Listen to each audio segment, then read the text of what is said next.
Welcome to Sonic Tech, the Self-Learners Club. In this video we'll learn how to change your Microsoft Store apps permission on Windows 11. First, open Windows 11 settings.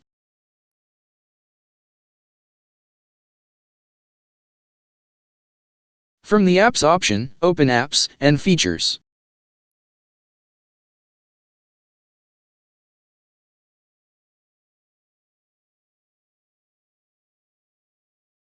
To change your Microsoft Store apps permission, click on the app. Click on the Advanced option. Then, choose which permission you will allow this app to use.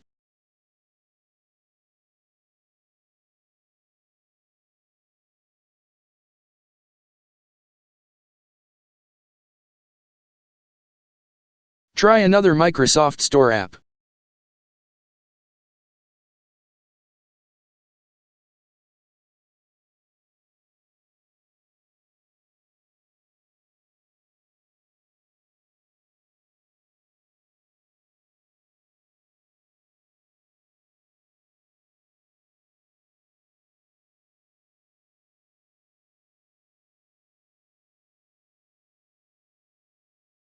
You can do the same for all Microsoft Store apps.